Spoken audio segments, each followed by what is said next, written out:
За болцсон.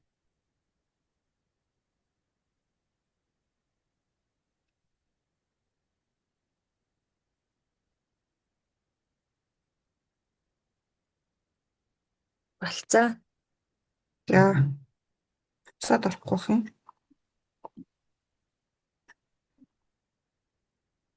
За сэтгэл зүйн зөвлөгөө, сэтгэл зүйн сургалтууд хийгддэг. Сэтгэл зүйн сургалт гэхээр одоо нөгөө нэг илүү бүлгийн байдлаар хүний хүүхдүүдийн суралцагчдын сэтгэл мэдрэмжийг илүү илэрхийлүүлэх дасгал ажил, хүүхд бүрийг оролцоотой байдлаар бүлгийн тойр хэлбэрээр явагддаг сэтгэл зүйн сургалтууд хийж байгаа. За тэгээ мөн дээрэс нь хамгийн чухал зүйл болох судалгаа болон онцлогоонуудыг хийдэг.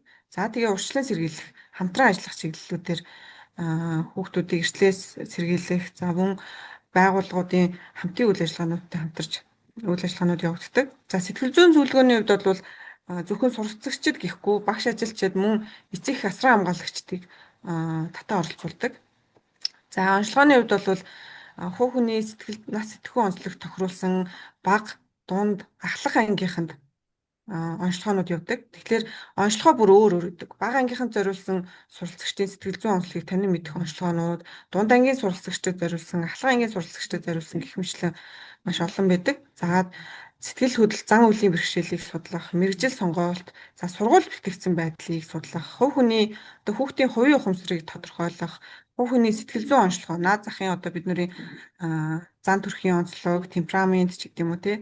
За хүүхдийн хувийн ухамсарыг судлах. За тэгээд цаашлбал эцэг эхчүүдэд ч хэлсэн сэтгэл ханамжийн судалгаа онцлогоонуудыг гаргаж дүгнэлтүүдийг бас хийдэг байгаа. За мөн дээрээс нь сэтгэл зүйн зөвлөгөөн дээр бас зөвлөгөө өгөхөөсөө гадна шаардлагатай одоо юу гэдэг нь сумын аймгийн хамтарсан баг хүүхэд гэр бүл хөгжил за төр хамгаалах байруудад байрлаж байгаа хүчирхийлэл дүрсэн хүүхдүүдэд сэтгэл зүйн зөвлөгөө өгөх, сэтгэл зүйн дүгнэлт гаргах цаашлбал одоо нэг эрх зүйн нотлох баримт тулах чиглэлээр бас сэтгэл зүйн дүгнэлтүүдийг гаргаж өгдөг. За сургалтуудыг бол бага дунд ахлах сургууль болон багш нар ажилчид за эцэг эхчүүдэд чиглэсэн сургалтуудыг хийдэг. За мэдээж нөгөө бага ангийн хүүхдийн сэтгэл зүйн онцлог гэдэг бол өөр, дунд ангийн хүүхдийн сэтгэл зүйн онцлог гэдэг бол өөр, ахлах ангийн хүүхдийн бас сэтгэл зүйн онцлог гэдэг бас өөр гэдэг. Бага ангийн хүүхдүүд бол сургууль бэлтгэх байдал тий сургууль дасан зохицох чадвар нийгмийн орчинд бие авч явах байдал тэр нь дасан зохицох чиглэлийн одоо сургалт нөлөөллийн ажлуудыг хийдэг. Өсвөр насныханд бол биегээ таних тий бие хүний онцлог за зан төрхийн онцлог авиас чадвараа хөгжүүлэх нийгмээс авж байгаа шинэ одоо ур чадваруудыг хэрхэн сайн өөртөө эзэмшүүлж чадж гэнэ вэ гэдэг сургалтуудыг ордог. За ахлах ангийн суралцагчид бол бие төлөвтэй, за мөн дээрэс нь мэрэгжил сонголт, өөрийн хөгжлийн төлөвлөгөөг гаргах, ирээдүйн биеийг одоо бэлтгэх ийм сургалтуудыг явдаг. За цаашлаад гэмт хэрэг зөрчлөөс.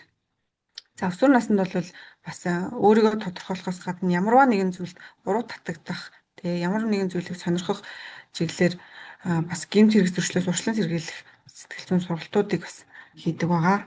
За хамтран ажиллах ажлууд бас урьдчилан сэргийлэх ажлууд байдаг. За энийг бол байгууллагууд болон аж ахуй нэгжүүдтэй хамтарч зохион байгуулдаг байгаа. За сэтгэл зүйн зөвлөгөө ганцаарчлан зөвлөгөөний тоог энд харуулсан байна. Ер нь бол сэтгэл зүйн зөвлөгөөнд ямар насны хүүхдүүд ханддсан бэ? За мөн дээрэс нь ямар асуудлаар ханддсан бэ гэдэг асуудлууд их орж ирдэг. За ганцхан асуудлыг бүгдээрээ харъя. Үе тэнгийн дээрлэлт. За гэр бүлийн хүчирхийллийн асуудлаар бас өөрийн үнэлэмж ялангуяа одоо үеийн хүүхдүүд бол илүү их нөгөө өөртөө төвлөрсөн, биедээ төвлөрсөн байдаг учраас өөрийн үнэлэмжээ тодорхойлох, сэтгэл зүйн онцлогоо тодорхойлох, бусдад харилцааны үнэлэмжээ тодорхойлох ч гэдэг юм уу. Иймэрхүү асуудлуудаар аявих бас орж ирдэг. За гэр бүлтэйгээ зөрчилддөг өсвөр наснда тий. Өсвөр наснда өөрийг нь хүлээн зөвшөөрөхгүй байгаа дээр нөгөө нэг эцэг эхчүүдтэйгээ асран хамгаалагчтайгаас зөрчилдөг асуудлууд гарч ирдэг. За бас мөн дээрэс нь хулгай гэмт хэрэг, хулгай одоо анги үе тэнгийнхэн дотор хулгай хийх янз бүрийн асуудал, зан төрхийн өөрчлөлт, зан үйлийн бэрхшээлүүд. Сүүлийн үед ялангуяа нөгөө хүүхдүүдийн харилцаа, хандлага, нийгэм сэтгэхүйн өөрчлөлттэй холбоотойгоор зан төрхийн өөрчлөлтүүд айгүйх бий болцсон, өөрийгөө илэрхийлэх, сэтгэл хөдлөлөө удирдах чадахгүй байх тий. Хит их нөгөө нэг бие дасан шинжтэй байдлаасаа болоод нөгөө нэг зан төрхийн өөрчлөлтөнд орчдөг. За мөн эсвэл хит их утасны хамаарал, сошиал нийгэм харилцаа хандлагт тулгуурлаад насан туршидтыг эцэг хийгээ сонсгоо байцдаг ч юм уу тиймэрхүү зан төрхийн өөрчлөлтийн асуудлуудаар их орж ирдэг. За мэдээж тэгээ хөгжлийн бэрхшээл, мэрэгжил сонголт, нас сэтгүүн онцлог. За үүн дээр нэмэгдээд бас үе тэнгийн дэрлэлтийн хэлбэрүүд гэж бас байгаад байгаа. Цахим орчны үе тэнгийн дэрлэлт гэж байдаг. Цахим орчинд бол хүүхдүүд маш их хязгаарлагдахгүйгээр одоо ингээд утас цахим орчинд одоо юу гэдэг нь Facebook, Twitter, Instagram-ыг ашиглаж байгаа. Тэгээ тэр болгоно нь болохоор юу гэдэг нь асран хамгаалагч багш нарт одоо мэддэхгүйгээр явж идэг учраас энэ цахим орчны үе тэнгийн дэрлэгэлт за чат танихгүй хүнээс чат ирэх харилцах за бие бинийгээ сошиал ертөнцөөр зураг хүргийг тавьж оруулах тий энэ маань эргээд бас нэг үе тэнгийн дэрлэгэлт хүчирхийллийн хэлбэрлүүгээр шилжиж байгаа ийм асуудлууд бас их орж ирдэг. За одоогоор бол бүх насны хүүхдүүд бас эцэг эхчүүд бас их хамрагдаж байгаа. Одоогоор бол манай хичээлийн жил дуусаагүй байгаа учраас сэтгэл зүйн зөвлөгөөний тоо бол гүйцэд гараагүй байгаа гэсэн үг. Одоогийн нөхцөл байдлаа та бүхэн бас танилцуулж байгаа гэсэн үг. За мөн дээрэс нь хүчирхийллийн шинжтэй одоо асуудлууд орж ирдэг. Бэлгийн хүчирхийлэл, гэр бүлийн хүчирхийлэл, хүүхдийн эсрэг хүчирхийлэл, үл хайхрах, тэгээ эцэг их нь хүүхдээ анхаардгүй, орхио явцдаг, хаяад явцдаг. За хүчирхийлдэг, гар хүрдэг, зоддог, хүүхдийнхаа бага насны хүүхдийн дэргээд арх сутуурлах ундааны зүйл хэрэглэх гэдэг зүйлээс шалтгаалсан кейсүүдийг заавал бидний хувьд бол мэдэгдэх шаардлагатай байдаг. Мэдээж сэтгэл зүйчийн үндсэн одоо юу гэдгийг зарчим дээр бол хувь хүний нууцыг чандлан хадгалах ёстой гэдэг зарчим байдаг боловч хүчирхийллийн шинжтэй үе тэнгийн дэрлэгэлт болон гэр бүлийн хүчирхийллийн шинжтэй гэмт хэргийн шинжтэй одоо кейс зөвлөгөө орж ирэх юм бол заавал холбогдох мэрэгжилтэн албан тушаалтан хуулийн байгууллагад хандах ёстой байдаг. За тэгээ мэдээж тэрийг хандахдаа бол үйлчлүүлэгчээсээ зөвшөөрлийг авна. За үйлчлүүлэгчийг бас хүлээн зөвшөөрөх зөвлөгөөг хийн гэж хийж бас ингээд холбон зуршлах ажлуудыг бас хийдэг байгаа. Зөвхөн миний одоо шийдэх асуудал биш зүйлүүд бас байдаг. Хамтарсан баг, за хүүхэд гэр бүл хуулийн байгууллагад хандах асуудлуудад бас орж ирдэг. Тэрийг бол заавал хандах хэрэгтэй байдаг. Ихэнх тохиолдолд ялангуяа өсвөр насны хүүхдүүд хүчирхийлэлд өртсөн байдлаа сэтгэл зүйчид орж иж хэлдэг. Тэгээд яадаг вэ гэхээр одоо бити цааш нь хилээч, бити цааш нь дамжуулаач, тантай уулзаж тайвшрах гэж ирсэн гэдэг асуудлыг хамгийн их ярьдаг учраас сэтгэл зүйчдийн унах гад байдаг шалтгаан нь одоо нэг хүүхдийн ирсэн асуудлыг хүчирхийллийн шинжтэй асуудлыг гэмт хэргийн шинжтэй асуудлыг нууцласнаас болоод нөгөө хүүхд маань эрсдэлд өртөх нөгөө хүүхд маань хүчирхийлэлд өртөх асуудлууд үүснээс болоод тэр хэргийг нуун дарагдуулснаас болоод бас боловсролын сэтгэл зүйчдийн энэ асуудал дээр их унах гаддаг асуудлууд байдаг. Тэгэхээр заавал хүчирхийллийн болон гэмт хэргийн шинжтэй асуудлуудыг заавал цааш нь мэддэх үүрэгтэй байдаг. Мөн үйлчлүүлэгчээ энэ чиглэлд бас хүлээн зөвшөөрөх, ойлгуулах зүйлүүдийг хийх ёстой байдаг. За тэгээд сэтгэл зүйн сургалтууд бол бүлгээр зохион байгуулагдаж хийдэг. За хүүхэд болго энэ дээр оролцдог, мэдрэмж сэтгэлээ илэрхийлдэг. За сэтгэл зүйн дасгал тоглоомууд болон хэрэглэгдэхүүнүүд гэж байдаг. Тэдгээрийг хэрэглэж ашиглаж дотогшоо бас маш олон төрлийн зан төрхийн харилцааны арга барилтай хэв маягтай хүүхдүүд байдаг. Тэдгээрийг бас тоглоомын аргаар дамжуулаад, сэтгэл зүйн дасгал ажлаар дамжуулаад, мөн бол хэрэглэгдэхүүнээр дамжуулаад бас яриулах, өөрийгөө илэрхийлэх боломжтой байдаг. Энэ бүлгийн сэтгэл зүйн сургалт ямар давуу талтай байдаг вэ гэхээр нөгөө дотогшоо байдаг, эсвэл хит нээлттэй өөрийгөө сэтгэл хөдлөлөг удирдах чаддгүй хүүхдүүдийн хувьд олонний дунд ярьснараа өөрийгөө удирдах сурах, илэрхийлж сурах бусдын дунд харилцаагаа яаж илэрхийлэх вэ гэд аргуудад бас суралцж идэг. За энэ зургууд бол байж байна. Бүлгээр ажиллуулсан, анги бүлгээр нь ажиллуулсан, бас багш ажилчтай хийсэн сургалтуудын зургууд байна. За эцэгчүүдэд бас сургалтуудыг хийдэг. Өсвөр насны хүүхдийнхаа нас сэтгүүн онцлогтод тохируулж харьцдаг байгаасай. За өсвөр насны хүүхдийн онцлог гэдэг өөр, бага насны хүүхдийн нас сэтгүүн онцлог гэдэг өөр. Ялангуяа бага насны хүүхэд бол сургууль дасан зохицох гэдэг онцлог дээр илүү их явж идэг учраас нөгөө бага хүүхдүүд маань хичээлдээ суухгүй сургуульд явахаар айгаад байна, багшаасаа айгаад байна ч гэдэм тий олон дуу чимээнд орохоор айгаад байна, хит их удаан цагаар суухаар айгаад байна, дургүй байна гэдэг асуудлууд гардаг. Тэгээ үүн дээр эцэг эхчүүд айгүй хамгийн ихээр хүчээр суулгах гэдэг. хүчээр чи суух хэрэгтэй, сурах хэрэгтэй, бусад хүүхдүүд суугаад тахт яагаад суудгүй гэдэг асуудлуудыг тавиад хүчээр суулгаад улам нөгөө хүүхдүүдийг айх төгшүүртэй болгоод идэг ч юм уу тий. Тэгээ та 2 дугаар ангид орчоод 5 дугаар ангийн хүүхэд хүртэл хичээлдээ суухгүй зүхтах хэмжээний асуудлууд байдаг. Энэ бол сургууль дасан зохицоогүй байдалтай л холбоотой. Өөр бусад нөгөө гэр бүлийн асуудлууд байж болох ч гэсэн сургууль дасан зохицоогоос үүдэлтэй сургууль эрхтэлт, сургууль завсарлалт гэдэг асуудлууд одоо болтол орон нутаг гэлтгүй бас хотод ч гэсэн байдаг тий. Тэгэхээр энэ дээр сэтгхүүн онцлог дээр нь тохируулж харилцах, айц түгшүүрийг даван туулах, түгшүүрийг буулгах гэх мэтлээ энэ чиглэлийн сэтгэл зүйн зөвлөгөө хүүхдтэйгээ болон эцэгчүүдтэйгээ хамтарч ажилладаг байгаа. За өсвөр насныхны хувьд бол илүү их өөртөө итгэх итгэл, өөрийгөө таньж мэдснээр өөртөө итгэх итгэлийг бий болгох, өөртөө итгэх итгэлгүйгээс болоод бас энэ хүүхдүүд маань авяас чадвараа хөгжүүлдэг, бусдын даган дураадаг, бусдын нөлөөнд автдаг маш их асуудлууд үүсдэг. Тэгэхээр энэ онцлогийг танин мэдэх сэтгэл зүйн сургалтууд бол маш их хэрэгтэй байдаг. За эцэгчүүдэд чиглэсэн бас бүлгийн сэтгэл зүйн сургалтууд, одоо сэтгэл зүйч гэж яг боловсролын сэтгэл зүйч гэж ямар ажил хийд юм бэ? Юу хийдэг хүн байд юм бэ? Энэ зурган дээр харагдаж байна тэр банхар картууд жишээлбэл байна. Сэтгэл зүйн дасгал ажлын хэрэглэгдэхүүнүүд гээд. За ийм төрлийн олон ингээд картууд өгдөг. Мэдрэмжээ илэрхийлэх карт. Одоо өөр тохирсон мэдрэмжийн картыг сонгоод энэнгээр нь яриулах. Энийг бас эцэгчүүдэд туршиж хийхээр эцэгчүүд маш их идэвхтэй сайн оролцдог. За сэтгэл зүйн сургалтыг хийхдээ дүрмээ сайн барих чухал байдаг. Дүрмээ сайн барих нь чухал байдаг. Тэгэхээр нөгөө нэг заримдаа хүн болгоныг яриулаад тахаар эмх замбраагүй байдал үүсэх гээд байдаг ч юм уу. Тиймэрхүү асуудал үүсдэг учраас анхандаа нэг 3-4 дүрмтэй бие бинийгээ хүн тэтгэж сонсох тий хувь хүний нууцыг чандлан хадгалах ч гэдэг юм уу хин нэг нь ярьж явах бусдыг сонсох ч гэдэг юм уу дүрмээ тогтоох нь аягүй чухал байдаг. Тэгжээж дүрм тогтсон хойно сургалтууд үргэлжиж явж явах хэрэгтэй. За мэдээж нөх хүүхдэд ажилтдаг хүмүүс байвал энэ дээр бас анхаарал тавуул зөв.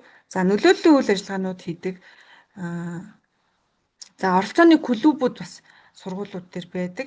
Тэгэхээр сэтгэл зүйч боловсролын салбарт ажиллаж байгаа, сонирхож байгаа хүн бол хажуудаа сэтгэл зүйн клуб, за оролцооны клубүүдийг ажилуулах нь бас зүйтэй. Зөвхөн ганцхан сэтгэл зүйн клуб гэхээс гадна өөрийнхөө сонирхол дээр тулгуурлаад клубүүд ажилуулж байдаг. Техникийн клуб ч гэдэг юм уу, техник хэрэглэгдэхүүний клуб ч гэдэг юм уу, эсвэл өсвөрийн аврагч төсөл одоо зохион байгуулдаг, төсөл бичдэг клуб ч гэдэг юм уу тийм эмэгтэйчүүдийн охтуудын клуб гэдэг янз бүрийн клубүүд бол ажилтдаг. Миний хувьд бол хажуудаа өсвөрийн сэтгэл зүйн клубыг ажилуулдаг. Сүүлийн 3 жил ажиллаж байгаа. Энэ чиглэлээр хүүхдүүдтэй чиглэсэн сэтгэл зүйн сургалт өөрийгөө танин мэдэх сэтгэл зүйн сургалтуудыг зохион байгуулж энэ хүүхдүүд маань цаашлаад нөлөөллийн үйл ажиллагаануудыг зохион байгуулж явдаг байгаа.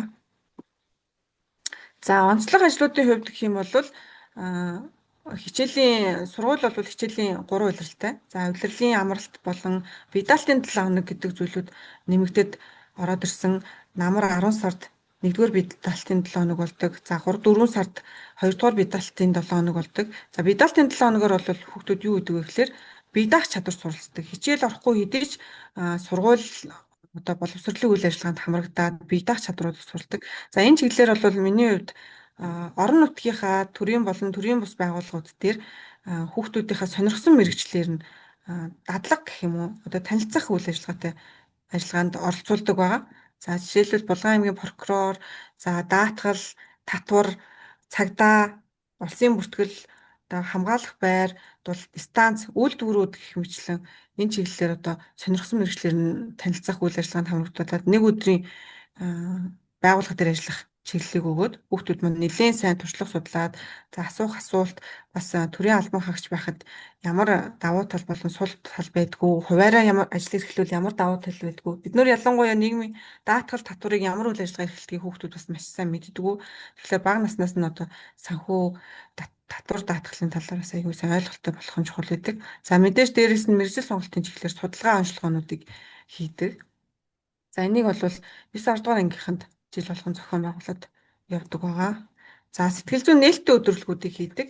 За хүүхдүүд энийг бол өсвөрийн сэтгэл зүйн клубүүдтэйг хамтарч хийдэг. За энэ зурган дээр гарч байгаа сэтгэл зүйн дасгал ажлын одоо хэрэглэгдэхүүнүүд байна. Хэрэглэгдэхүүнүүд бол ялангуяа хүүхдүүдийг өөрийгөө илэрхийлэхэд маш их хэрэгцээтэй зүйлүүд байдаг. Тэгэхээр иймэрхүү зүйлүүдийг аягүй сайн ашиглаж ажиллуулж байвал их үр дүнтэй байдаг. За мөн дээрэс нь манай сургууль 1500 хүүхэдтэй. Тэгээд хүүхдүүд маань шууд орж ирээд сэтгэл зүйн зөвлөгөөнд хамрагдахаар бас одоо юу гэдэг нь давхардсан ажлууд бас гарах боломжтой байдаг. Тэгэхээр хүүхдүүд урьдчилаад цагаа авчдаг сэтгэл зүйчтэй зөвлөгөө авахдаа.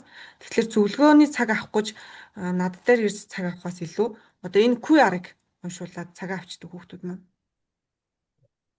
Захимаар зөвлөгөөний цагаа QR уншуулад авчдаг гэсэн үг.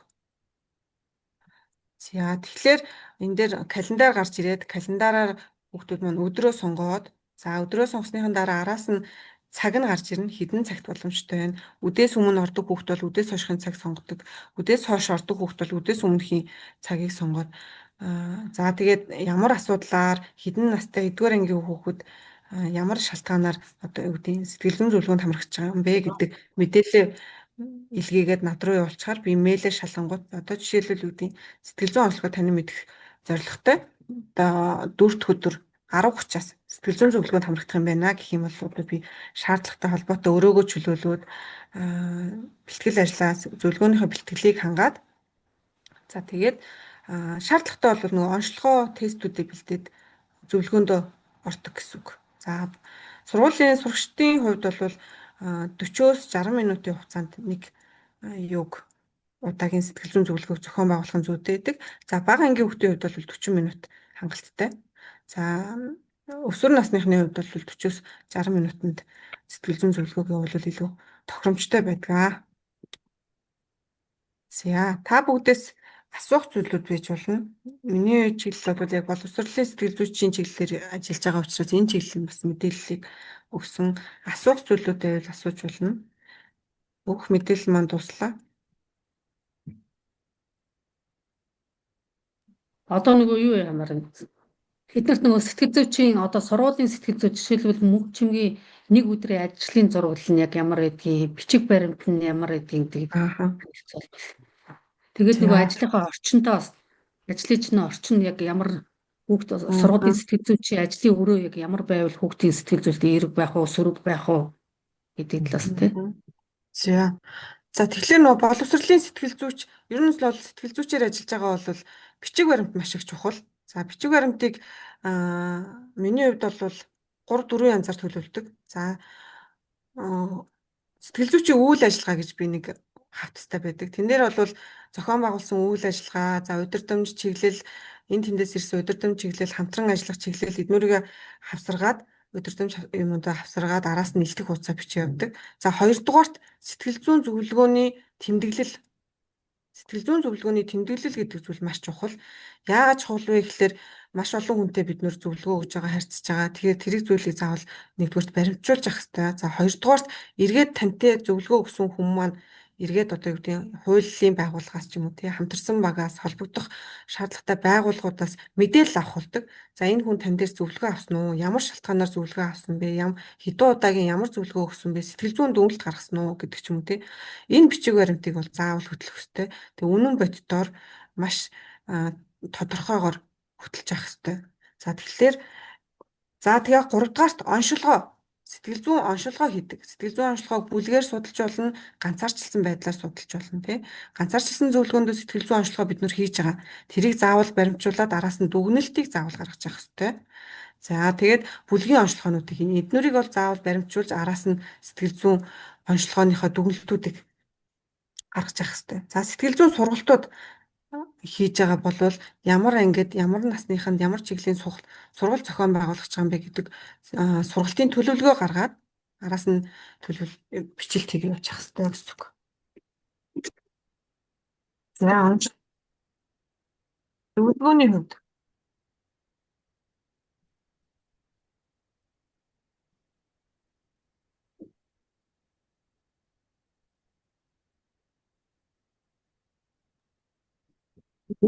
За баярлалаа. Хоёр асуулт асуучих уу?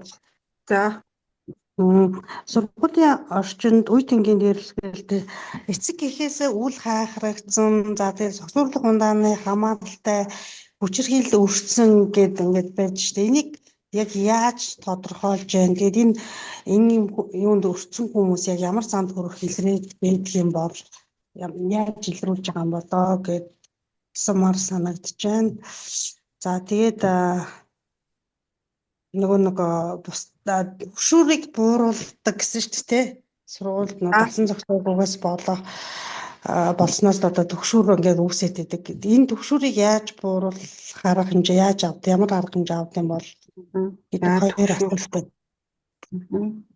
Нэгдүгээр асуулт бол ер нь бол хүчирхийлэлд өртсөн хүүхдийг яаж илрүүлдэг вэ гэдэг асуулт товчхон доо гэж ойлгож болох уу? Үл яхах янз бүрийн хүчирхийлэлд. Тийм ээ. За хүчирхийлэлд өртсөн хүүхдийг яаж таних вэ гэдэг. Тийм энэ айгүй чухал. Магадгүй таны өнөөдөр сургалт ороод өнгөрсөн хүүхд хүчирхийлэлд өртсөн байж болно. Ямар нэгэн сэтгэл зүйн дарамтд өртсөн байж болно. За тэгэхээр сургуулийн орчинд бол нийгмийн ажилтнууд анги бүрээс анги удирдсан багш нараас судалгаа авдаг, дэлгэрэнгүй судалгаа авдаг. За энэ ямар гэр бүлд байдаг вэ? Гэр бүлийн орчин ямар вэ? Хаана амьдардаг вэ? Хинтэйгээ амьдардаг вэ? Ах дүүтэйгээ амьдардаг юм уу? Өвөө эмээтэйгээ амьдардаг юм уу? За нэгдүгээр энэ судалгаанаас харчиж болно. За хоёрдугаарт сэтгэл зүйн сургалтуудаар бид нөр хүүхдүүдэд бас ажигладаг. За хэр их оролцоотой байгаа вэ?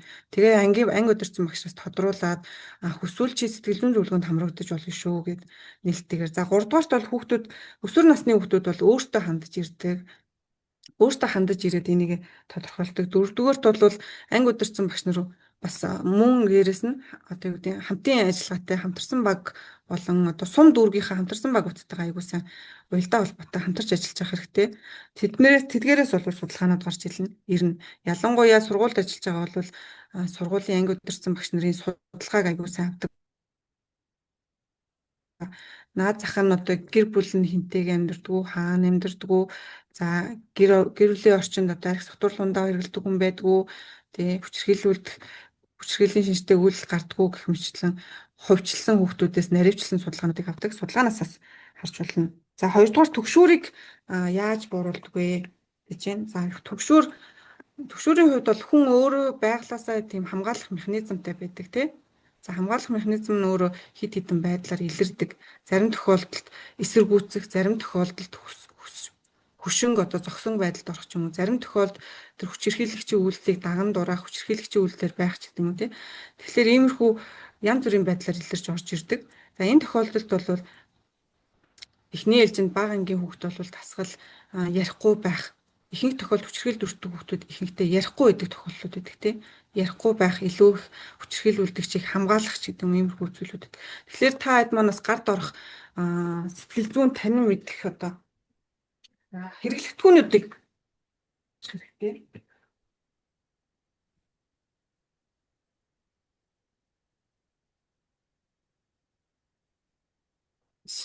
Би энэ дээр бол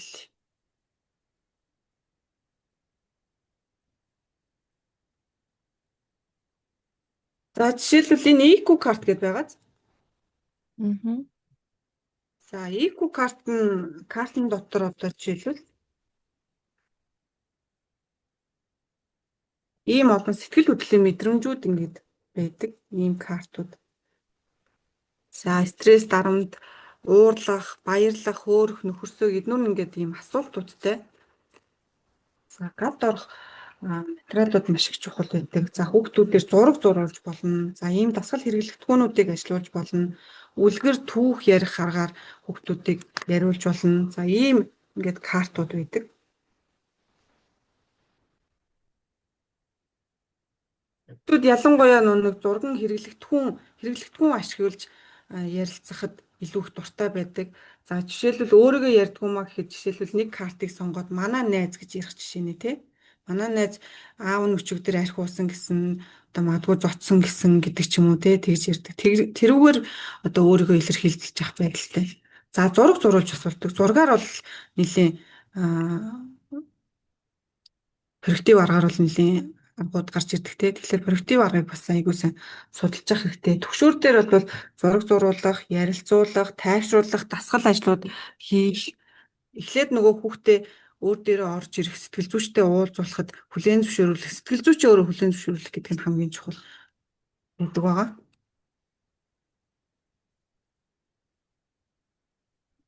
За тэгээд сэтгэл зүйчийн маягт аягүй чухал байдаг. За бага ангийн хүүхдүүдээр зориулсан маягт гэж байдаг. Дунд ангийн өсвөр насны хүүхдүүдээр зориулсан маягт гэж байдаг. Насан туршид зориулсан маягт гэд Ер нь бол аль бие усны тийм стандарт маягт гэж бол байдгүй мас сэтгэл зүйч өөртөөхөө гард орох одоо ямар хэрэгцээс шаардлагатай мэдээлэл байж болох уу гэдэг байдлаар өөртөө ер нь бол материалаа бүрдүүлчихдэг гэх юм уу. Бага ангийн хүүхдүүдэд бол асуулт гэхээс илүү тоглоомоор дамжуулсан асуултуудаар маягтаа бүрдүүлэх нь их зүгээр. Юунд дуртай, юунд сонирхдаг, ямар тоглоомоор тоглодог, зүү зүүдлэхтэй, юу зүүдэлдэг ч тийм үү. Тэгээ хамгийн ихний нүүрэнд бол анкетын асуулт. За хоёрдугаар нүүрэнд нь бол ингээд ямар асуудлаар хандж байгаа, гэр бүлийн мэдээлэл, хин хинтэйгээ өсөж амьдарч байгаа. За тэгээ хичээл сургуультай сонирхолтой байдал ч гэдэм үү асуултууд яваад. За тэгээ баг дунд ахлах гэдгээр нь миний хувьд бол англиад явчихдаг. За тэгээ араас нь явцын үнэлгээ хөтлөөд явдаг. За заавал нэг 3-4 удаа уулзсан хүүхдтэй бол сэтгэл зүйн дүгнэлт гаргадаг, онцлогоо хийгддэг. Онцлогоог бол заавал зөвлөгөөнд тус ашиглаж явах хэрэгтэй. Тохиолдолд бол заавал хэрэглэгдэхүүнүүдийг л ашиглавал илүү үр дүнтэй байдаг. Анхны тохиолдолд бол иймэрхүү хэрэглэгдэхүүнүүд бол маш их байгаа. Харж ирсэн уу таад EQ карт, банхар карт ашигладаг уу? Харж байсан. Иймэрхүү картуудаар ер нь бол ажиллаад явуулах зүгээр гэдэг байгаа. За өөр картыг харах. Тийм. Анхаар картыг бол нэлээд ашигладаг баг.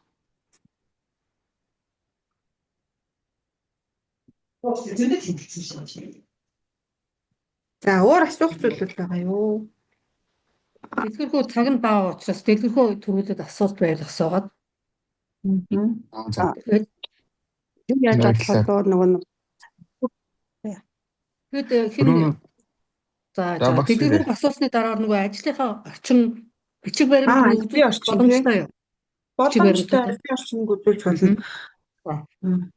Манайх нэг доктортой хөгжлийн боловсрал гээд төслөөр анх боловсролын сэтгэл зүйчдийг бэлтгэж яхад өрөөгөө төгсчүүлж исэн. За өрөөний хувьд компьютер барьж байгаа учраас компьютероо эргүүлээд явуулаад харагдах юм болоо. За энэ бол ингээ ерөнхий байдал. Акустикаар мэдээж нөө ханыг доторлдог тий дуу чимээ тусгаарлах, тайван байдлыг үүсгэх. За тэгээ мэдээж нөө нэг сэтгэл зүйн зөвлөгөөний өрөөг тогтчуулах байгаа бол өнгөө зөв сонгох нь маш чухал. Акустик хавтангаар доторлно гэд хүмүүс айгүй тод өнгө сонгочод идэг. Тэгэхээр зөөлөн, тайван өнгө. Энэ бол ингээ манай яг орж ирээд байдаг хэсэг нь. Энэ бол ингээ байшин хэлбэртэй. Тэгэхээр хүүхдэд бол гэр бүлийн дулаан уур амьсгалыг төрүүлэх, мэдрэмж төрүүлэх зорилттой. За хан нь бол ингээд хажуудлын ногоон тэр дээр агааржуулагч ингээ нар хэлбэртэйгээр хийцэн. За ингээ уул шиг хэлбэртэй ингээд юм байж гэн. За энд болохоор яг сэтгэл зүйчийн яг зөвлөгөөний хэсэг байна. Сэтгэл зүйч ингээд суудаг креслэл жижиг сандал. За энэ ингээд үйлчлүүлэгчээ суулгадаг ингээ буйдан байж байгаа. Харагч байна уу? За тэгээ ер нь бол зөвлөгөөний өрөөг тогтоох. Шэр арихад яаж илүү тод харагдах вэ? Тийм үү. Харж байна уу та? Харж байна. Эсвэл зүгээр пин хийгээд мөнгө чимгийн юу сэтгэл зүйчийг пин хийгээд яваад илүү тод бар. Би л өөрөх дээрээ пин хийцэн. За пин хийчихвэл. За ер нь зөөлөн өнгүүдийг ингээ сонгох хэрэгтэй.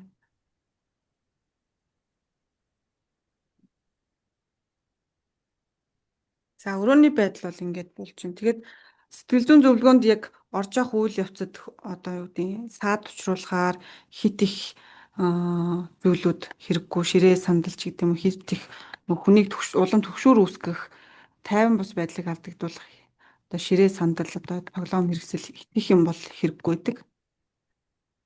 Хит хоосон бар тийм. За тэнд бол ингээ гэрэл байж байгаа. Хажууд нь ингээ номын тавиурууд ус цэвэршүүлэгч байж байгаа. За хүүхд бага насны хүүхд орж ирэх юм бол тэнд бамбууш гэж тавьсан байж байгаа. Заримдаа нөгөө нэг сандраад ярьж чадахгүй байх одоо юмар оролдоод хувц сундраа имрээд идэг шүү дээ. Тэгэхээр бамбуушийг тэрвэрлээд суулгачаар бас их тайвшраад тайван мэдрэмжийг авдаг. Орчноо бүрдүүлэх нь маш чухал байдаг. Анх сэтгэл зүйчтэйгээ уулзаад ямар мэдрэмж авч байгаагаасаа цаашид яаж өөрийгөө нээж ярих уу, яаж асуудлаа илэрхийлэх үү гэдэг айгүй чухал гэдэг. За ийм орчин байна.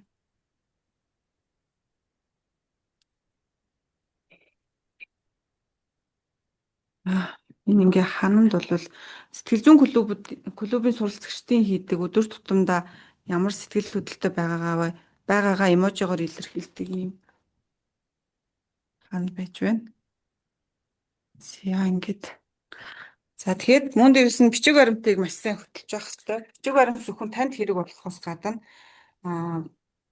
хуулийн этгээд болон байгууллагуудад холбон зуучилсан одоо жишээлбэл хүчирхийлэл дүрцэн хүүхдийг холбон зуучилж байгаа тохиолдолд араас нь энэ бичиг баримт маш их чухал байдаг. Тэгэхээр бичиг баримтыг бол маш сайн хөтлөх хэрэгтэй.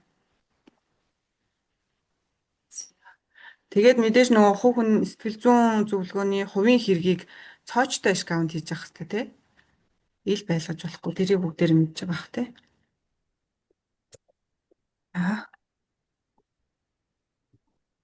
За иймэрхүү рүү байна. Одоо нөгөө чи өөрийнхөө ажлын яг нэг өдрийн эсвэл өнөөдрийн ажлын хуваар өглөө хэдээс ирээд Өнөөдрийн ажлын төлөвлөгөөний хувьд. За өнөөдрийн ажлын төлөвлөгөөний хувьд бол хоёр зөвлөгөөтэй байна. Дунд ангийн одоо өргөжлүүлээд би зөвлөгөөтэй байгаа. За мөн дээрээс нь манай дээр гэрэл асаа гэд Good Neighbors-ийн төсөл манай сургууль дээр хэрэгжиж байгаа. Тэрний маргааш төслийн танилцуулгатай холбоотойгоор төслийн танилцуулга дээр тавигдах мэдээлэл өнөөдөр та хэдээс тавьж туршиж үзлээ. Мэдээлэл маань хэр болохоор байна та хэд маань бас зөвлөгөө өгöd үзээрэй. Энэний араас хоёр бас зөвлөгөөтэй байж байгаа.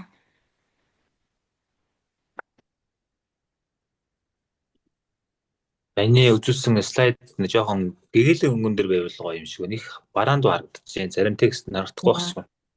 Тэгж гэнэ үү? Тийм байлээ. Бусдаар бол гоё нөө. За. Одоо манай дэлгэрхүү асуух зүйлээ. За баярлалаа. Энэ нөгөө сэтгэл зүйчийн ажлын цаг нь ямар үгүй юм бол тэгэхээр нөгөө нэг энгийн нөхцөл гэж явдаг уу? Яаж явдаг юм болоо гэж нэгдүгээр асуулт.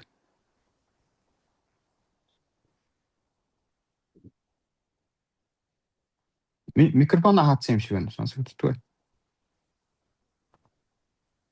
Миний хувьд бол ажлын 8 цагаар ажиллаа явдаг. Тэг хичээл бол өглөө 8-аас орой 18 цаг хүртэл үргэлжлэдэг. Энэ хугацаанд нэг бол хүүхдүүдтэйгээ зөвлөгөөнд хамрагтай явдаг учраас заавал одоо оройтгсон ч юм уу уртсгсан цагаар явах шаардлага байдаггүй.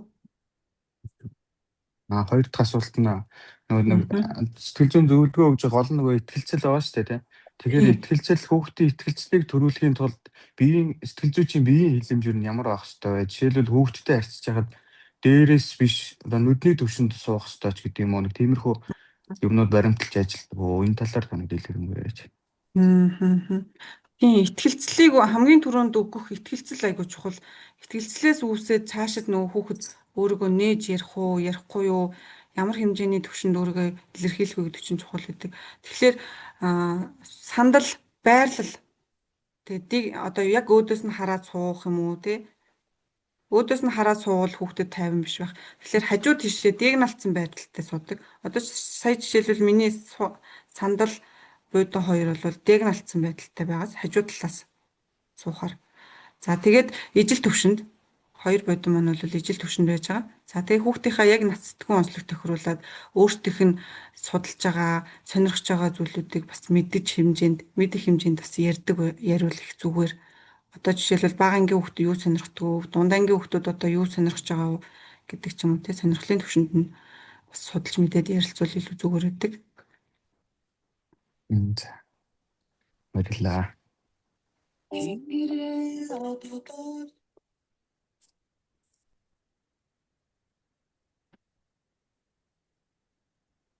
За өөр асуух одоо маргаантай жоохон зөрүүтэй ойлголт ээж болно шүү дээ. Тэр нөгөө хүүхэд орж ирэнгүүтээ миний энэ болсон явдлыг бити хэлээрээгээд танд ингээд хүсэлт тавиад итгээд тэгэхээр нэг таныг нэг атсан шалгаанд оруулчаад байна тий. Тэр хүүхдийн мэдээллийг өдөртөх байгууллагатай юм уу холбогдох юмд хэлж болохгүй нөхцөл байдал үүсчээд байдаг. Тэгээд хэлэхгүй бай гэхээр бас болохгүй. Хэлэхээр хүүхэд дахиад цаашаа юм ярих байх юм ярихгүй нөхцөл байдал үүсчээд энэ тохиолдол ер нь гарч ирсэн үү? Гарч ирсэн бол ер нь яаж шийдвэрлэж ирсэн бэ? Яг зөв. Энэ бол баг сэтгэл зүйч болгон тулгардаг асуудал тий. Тэгээд ялангуяа одоо сүүлийн үед боловсролын сэтгэл зүйчүүд айгүйх бэлтгэгдээд гарч байгаа. Сургууль дээр боловсролын салбар дээр сэтгэл зүйчд ажиллахаар өсвөр насны хүүхдүүд ихэнх нь асуудлаа аав ээжд маань бит илээж одоо ах эгчд маань бит илээж гэдэг асуудлуудыг хамгийн их ярьдаг. Ичдэг, санаа зовдөг, үе тэнгихнээс ичдэг байдлаар тий. Тэгэхээр энэ дээр бол эхлээд итгэлцлийг бий болгоод маш сайн сонсно. За эхний ээлжинд хоёлоо асуудлуудаа шийдэхэд мэдээж тухайн хүүхдийн асуудлыг нэн яралтай юу, яралтай биш үү, түгшүүрийн байдал хэр буурсан бэ гэдгийг тодорхойлох хэрэгтэй. За үнэхээр хүнд одоо юу гэдгийг яралтай байдал үүссэн те түгшүүр үүссэн эрсдэлт өртөх боломж нөхцөлтэй байх юм бол тэр хүүхдийн одоо үнэхээр санал хүслийг харгалзахгүйгээр шууд мэдэгдэх л үүрэгтэй бид нар. Би яг амиа орлох гээд байна. Амиа орлоход ер нь бэлэн байна гэх юм бол та тэр хүүхдийг явуулахгүйгээр өөр дээр хажуудаа авч үлдээ шууд дуудлага мэдээлэл өгөх хэрэгтэй. Эсвэл магадгүй юу гэдэг ах маань одоо гар хүрээд байгаа. Одоо дараа удаа ингээд юу гэдэг ирэхэд ийм байдал үүсч болзошгүй гэдэг ч юм уу тий. Тэгэхээр тэр хугацаанд юу гэдэг сарын дараа дахиж ирэх юм аа, 2 сарын дараа дахиж ирэх юм аа гэхэд эрсдлээс хамгаалах зүйлийг зөвлөх ч юм уу. За 108 хандах яаж хандах ёстой гэдгийг зөвлөх ч гэдэг юм уу тий. Тиймэрхүү байдлаар тухайн нөхцөл байдалтай уян хатан ер нь бол сэтгэл зүйчийн ур чадвар айгүй чухал бас байдаг. Тэр хүүхдийг асуудлаа цааш нь мэдэгдэх ёстой гэдгийг зөвлөх нь ялангуяа бэлгийн хүчирхийлэлд өрсөн хүүхд бол асуудлаа эхлэхийг хүсдэггүй. Тэгтэл тань дээр ирсэн шалтгаан бол хамгаалуулахыг хүсэж байгаа. За баярлалаа.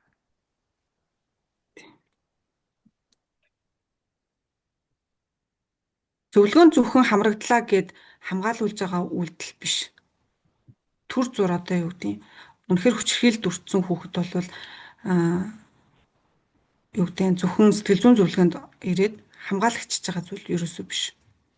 Тэгэхээр тэр хүчирхийлэлд өртсөн байдлыг тэр хүчирхийллийн холбогдогчийг хууль эрх зүйн хувьд тэр хүүхдээс холдуулах, тэр хүүхдийг аюулгүй байдалд байлгаж иж бүрэн тэр хүүхд хамгаалагдах учраас тэрийг маш сайн ойлгуулах нь ямар нэгэн арга барилаар одоо юу гэдэг дасгал хэрэглэх түн ашиглах ч юм уу те кейс жишээ ярих ч юм уу те тиймэрхүү байдлуудаар хүлээн зөвшөөрлөх нь их чухал байна.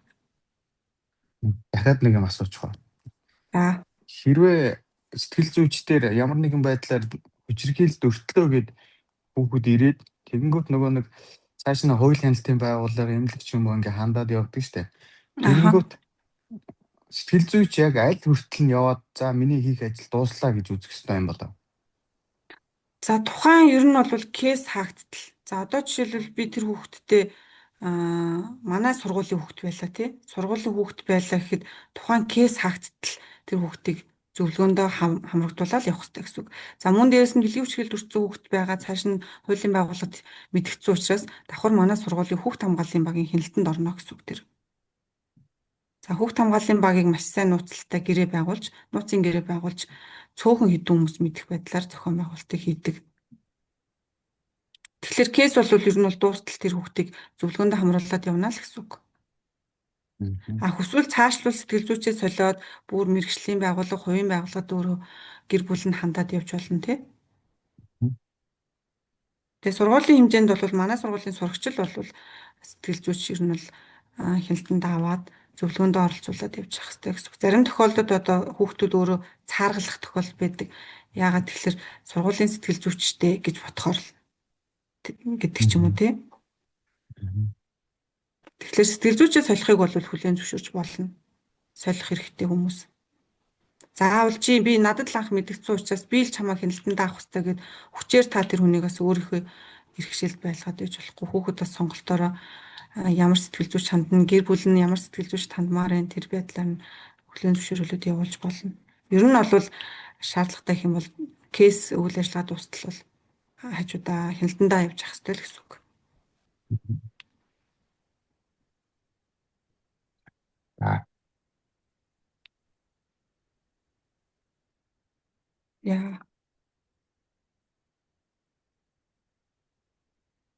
Манай сургууль 1570 хүүхэдтэй.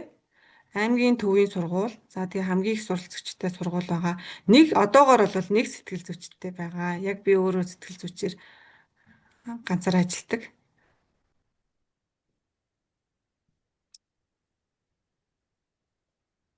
Өмнө нь болохоор би бас нөө хуулийн байгууллагад хүүхэд гэр бүлийн байгууллагад ажиллаж исэн болохоор энэ чиглэлийн хүчирхийлэлд өртсөн хүүхд эмэгтэйчүүдтэй бас нэлээд ажиллаж исэн. За тэгээ мөн дээрэс нь нэг гэмт хэрэгт өртөөд нөө тэнсэн авдаг штэ тий. Тэр чи юу гэдгүүлээ?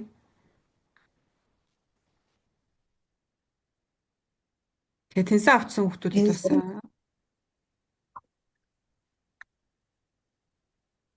тэнсэн авсан хүүхдүүдэд бас сэтгэл зүйн сургалт ордог.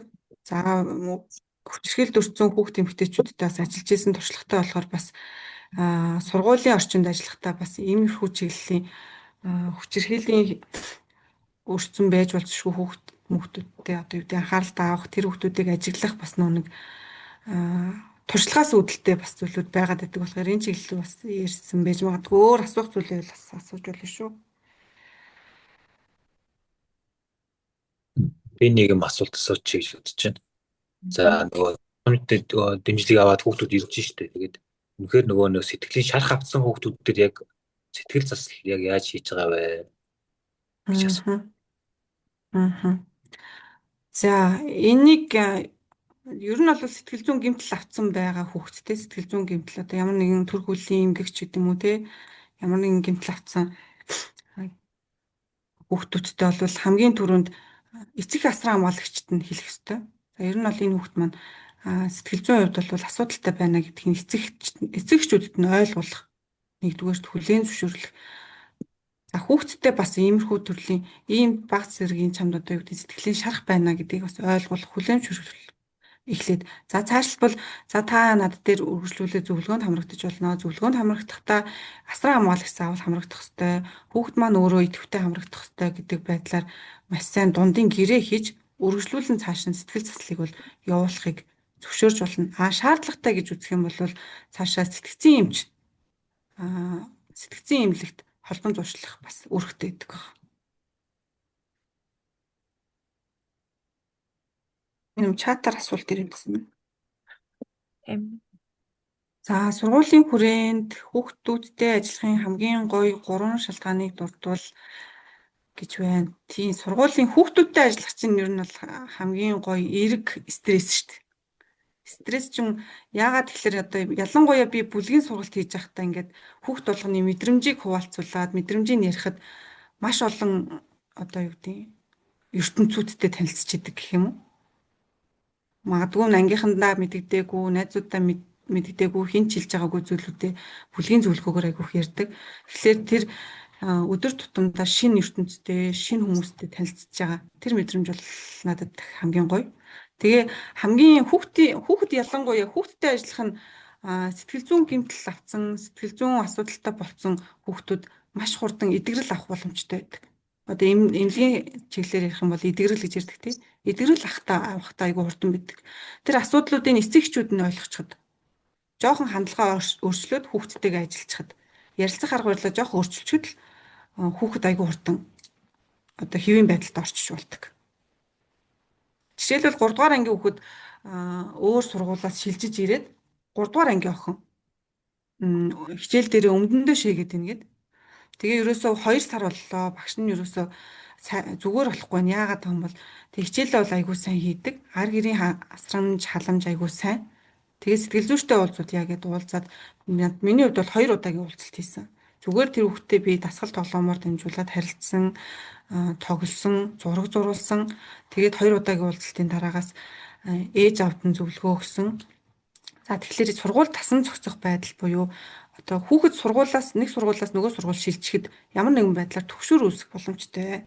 За бид нар шинэ ажилд ороход сандардаг тий. За манай дарга яаж хүлээж авах бол ажилчид яаж хүлээж авах бол би өөрийгөө ажилчтай хамт олондоо хүлээн зөвшөөрч чадах болов уу гэдэг насан туршид ч гэсэн төгшөр үүсдэгтэй адилхан хүүхдүүдэд сургуульд ороход ангиа солиход найз нөхдөд өөрчлөхөд солиход төгшөр үүсэх боломжтой. Энийг нь одоо бас ярилцахад сонсоход эцэгчүүд нь ойлгоход хичээлд нь суулгахад нь хүчлэхгүй байхад л одоо наацах нь хүүхэд тэрийг тайвшраад эдгрээд Сэтгэл зүйчийнхээ өрөөлөө байнга гүйж ирээд байдаг ч юм уу те.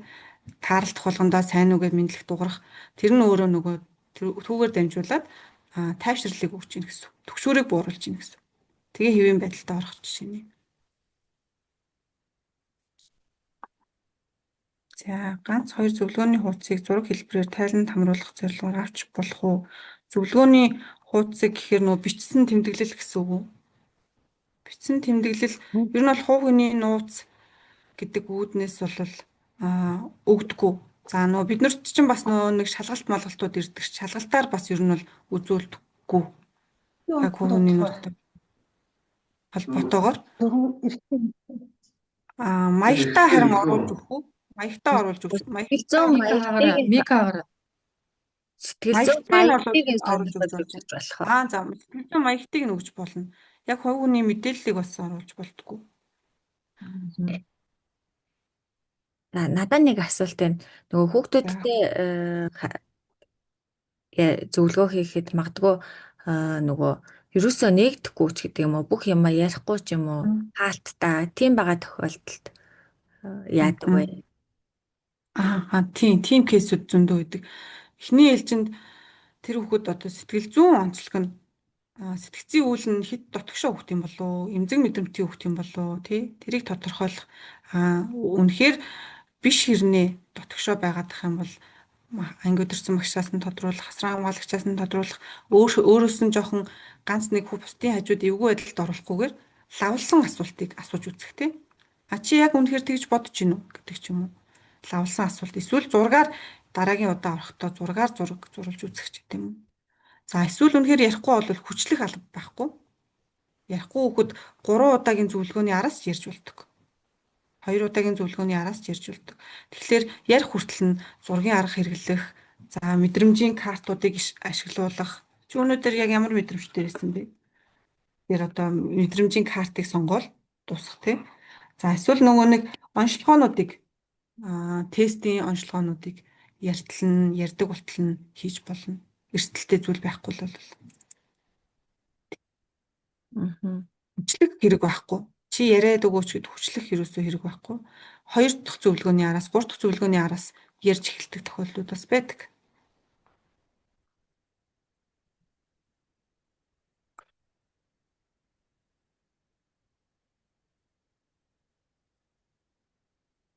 Нэг ийм кейсэн дээр асуулт асууч. Нөгөө түрүүн хүчирхээлэл яриадсэн болохоор би яг асуумар цаад.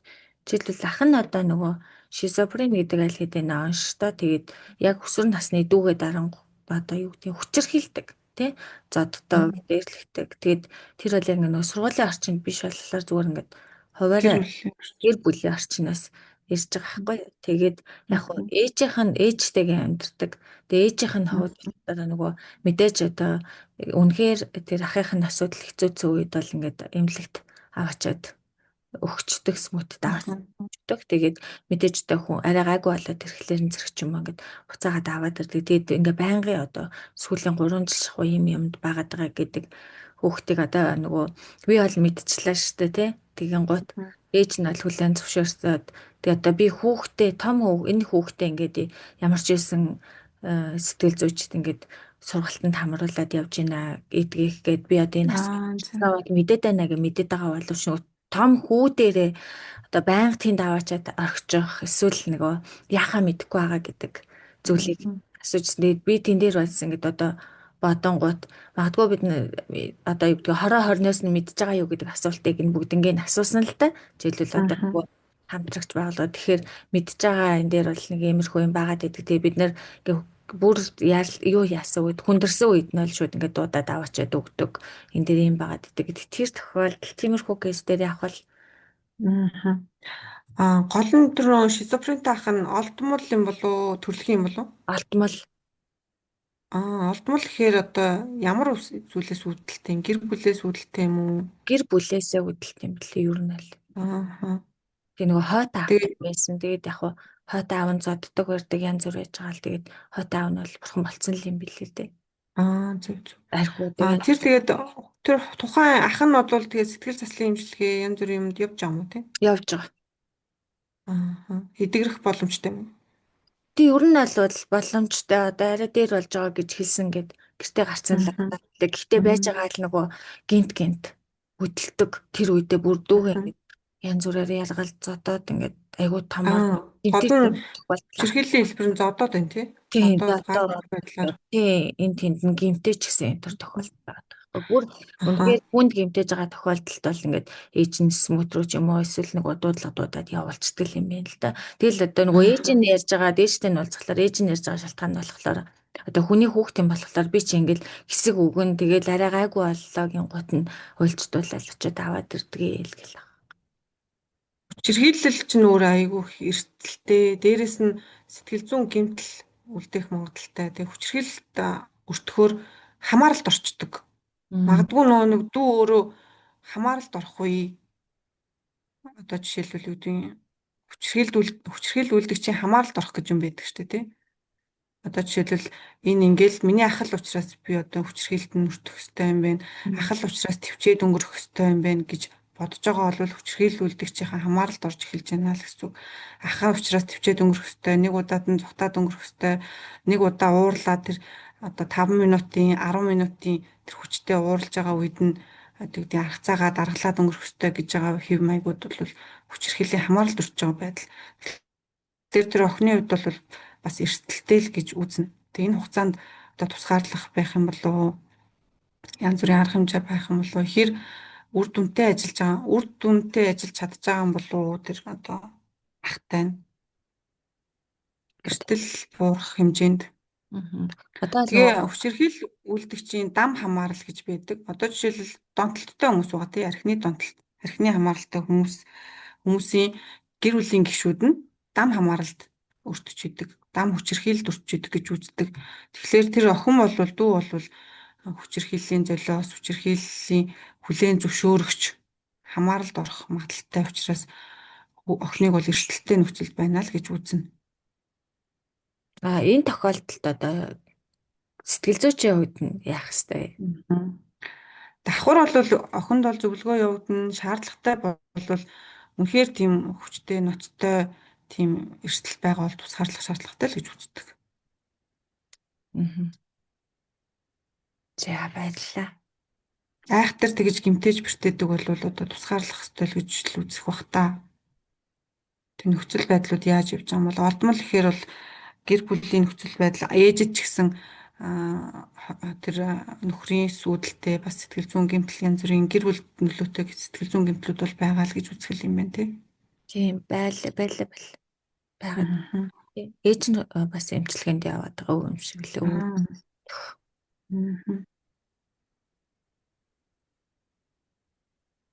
Тийм.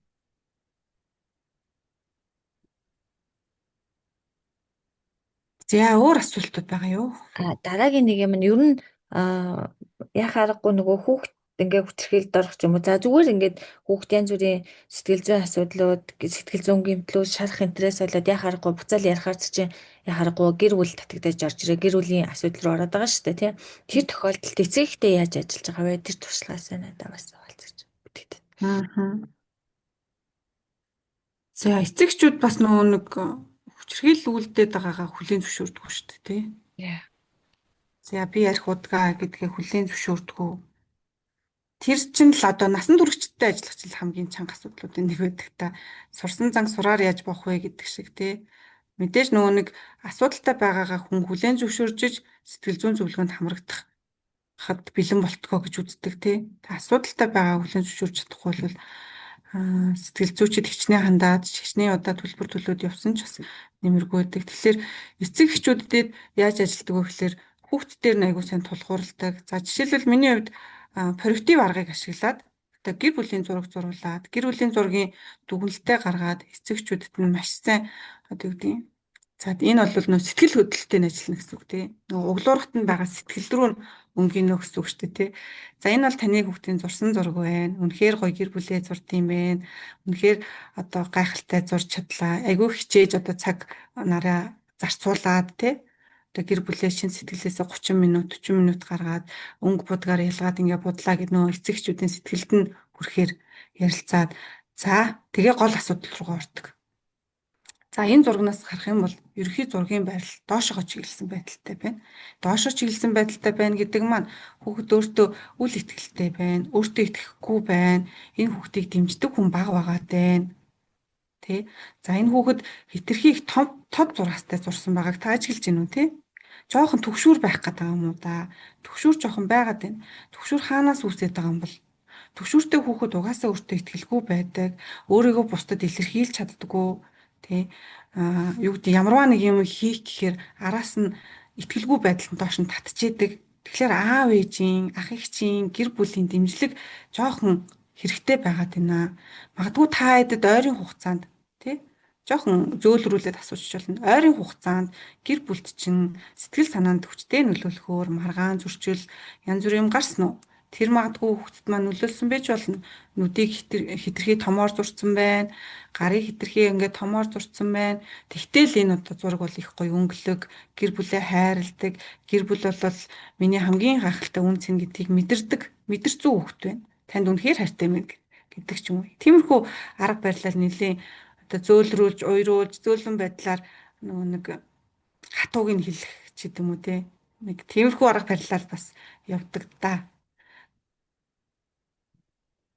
За зарим тохиолдолд бол эцэгчүүд хүлээж авах байдал, нөхцөл байдлаас нь шалтгаалаад одоо шууд илэрхийлэх тохиолдлууд байдаг. За зарим тохиолдолд нь яаж хүлээж авахаас шалтгаалаад зөөлрүүлээл, уйруулад, судалгаа онцлогоотой ангийн оролцоо, өөрийнх нь идэх байдлыг харахад одоо таны хүүхдийн давуу талыг би олж харлаа. Тэ. Айгуу тийм дотгошоо дуугүй юм шиг хэрнээ.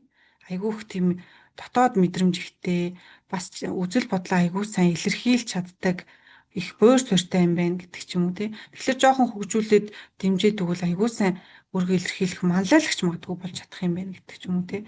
Тэгэхээр нөгөө нэг сэтгэл зүйчийн бас цаашлбал ур чадварууд их чухалчлах байх гэж боддог. За тийм одоо бас хүлээн зөвшөөрдөг эцэгчүүдийг бас сургалтанд хамруулах, бүлгийн сэтгэл зүйн сургалтанд хамруулах бас их зүгээр гэдэг. Бүлгийн сэтгэл зүйн сургалтаар өөртөө мэдрэмжээ яриад, карта яриад ирэхээр хүн угаасаа өөрийнхөө дотоод асуудал руу ордог, дотоод асуудлаа ярьдаг. Дотоод асуудал юу гэдэг вэ гэхээр магадгүй өмнө нь хүчирхийлэгч аавчтай байсан, хүчирхийлэгч ээжтэй байсан гэдэг.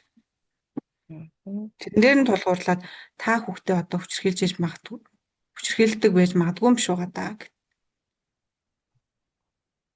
Яриад явдаг даа хөө. За баярлалаа. За одоо 3-15-аас би завсарлаад дараагийн зөвлөгөөнд орох хэвээр. Та хэд маань өөр асуулт болж гинэ үү?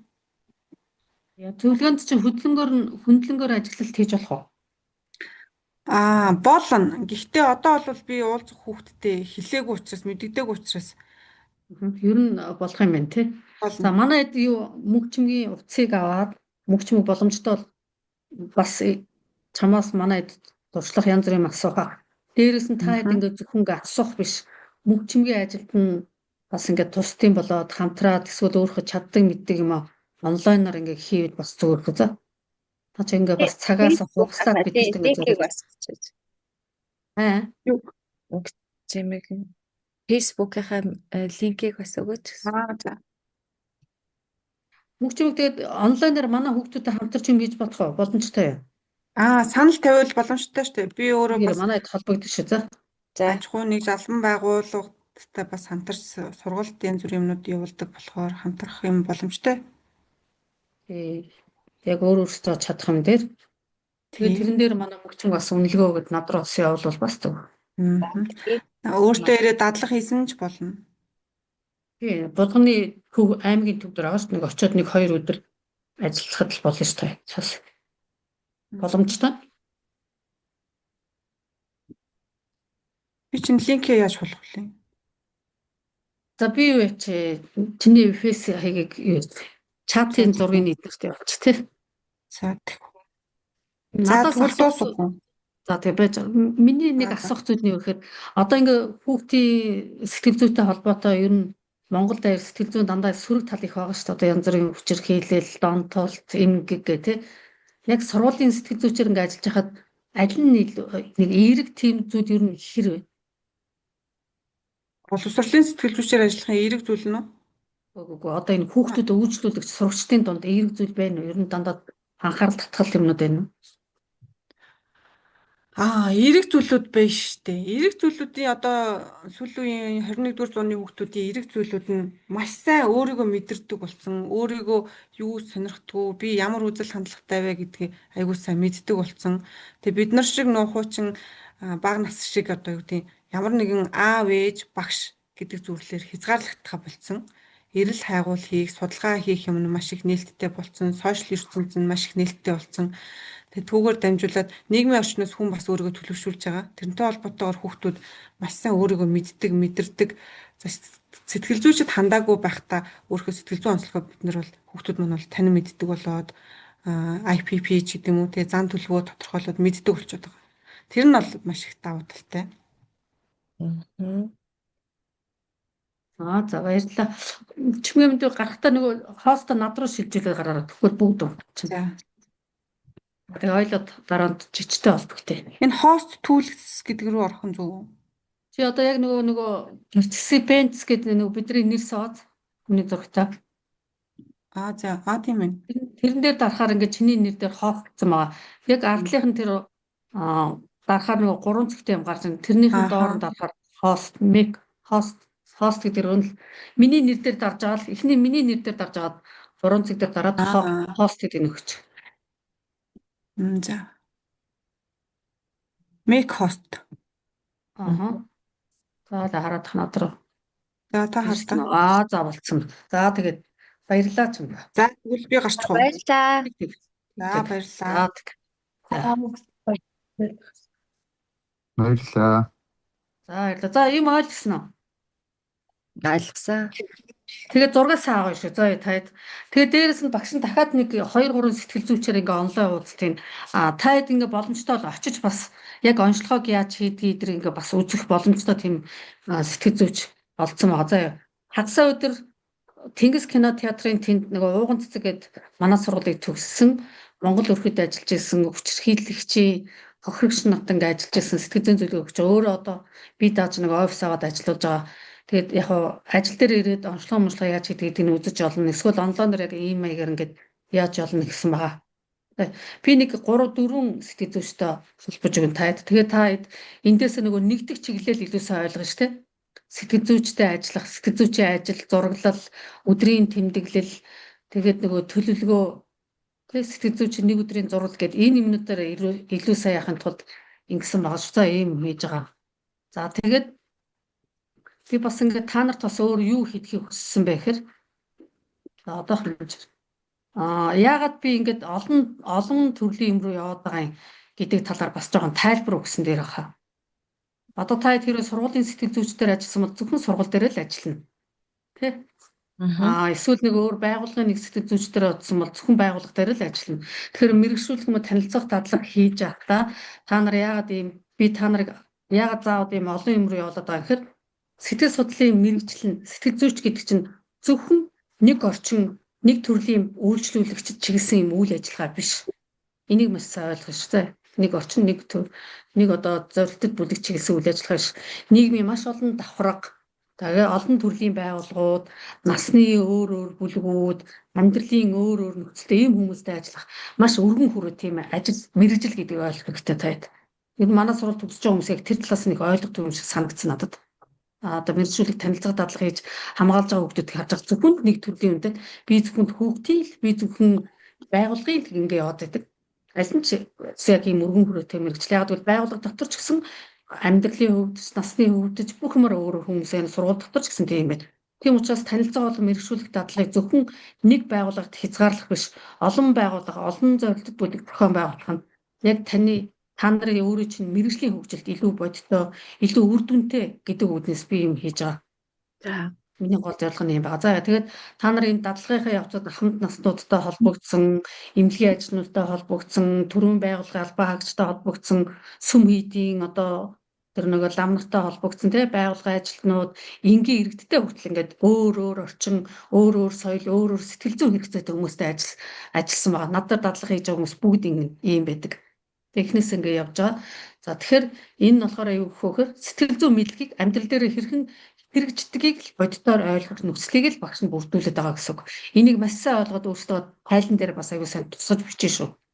миний одоо энэ багш нар энэ сэтгэл зүйдээр хийсэн багш гэж хэлэхгүй ш та одоо намайг удирдагч сэтгэл зүйч гэж хэлнэ.